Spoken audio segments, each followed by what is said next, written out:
ಹೌದು, ಗ್ರಾಮೀಣ ಬಡ ಮಕ್ಕಳ ಹೊಟ್ಟೆ ಸೇರಬೇಕಾದ ಅಕ್ಕಿ ಇದೀಗ ಅಧಿಕಾರಿಗಳ ಜೇಬು ಸೇರಿರುವ ಆರೋಪ ಸ್ಪಷ್ಟವಾಗಿದೆ.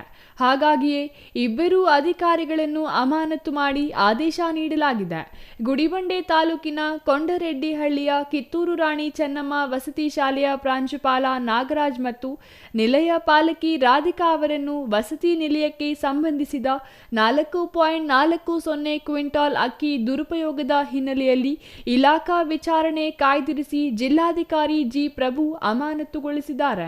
ಗುಡಿಬಂಡೆ ಟಿಎಪಿಸಿಎಂಎಸ್ನಿಂದ 60 ಕ್ವಿಂಟಾಲ್ ಅಕ್ಕಿ ಹಾಗೂ 30 ಕ್ವಿಂಟಾಲ್ ಗೋಧಿ ಎತ್ತುವಳಿ ಮಾಡಿರುವ ಬಗ್ಗೆ ದಾಖಲೆ ಇದ್ದು, ದಾಸ್ತಾನು ಪಡೆದಿರುವ ಅಕ್ಕಿಯಲ್ಲಿ 4.40 ಕ್ವಿಂಟಾಲ್ ಕೊರತೆ ಇದ್ದು, ಪ್ರಾಂಶುಪಾಲ ನಾಗರಾಜ್ ಹಾಗೂ ಪ್ರಭಾರ ನಿಲಯ ಪಾಲಕಿ ರಾಧಿಕಾ ಅವರು ದಾಸ್ತಾನು ಪಡೆದಿರುವ ಅಕ್ಕಿ ದುರುಪಯೋಗ ಪಡಿಸಿಕೊಂಡಿರುವುದು ಮೇಲ್ನೋಟಕ್ಕೆ ಕಂಡುಬಂದಿರುವ ಹಿನ್ನೆಲೆಯಲ್ಲಿ ಇಲಾಖೆ ವಿಚಾರಣೆ ಕಾಯ್ದಿರಿಸಿ ತಕ್ಷಣದಿಂದ ಜಾರಿಗೆ ಬರುವಂತೆ ಅಮಾನತುಗೊಳಿಸಲಾಯಿತು.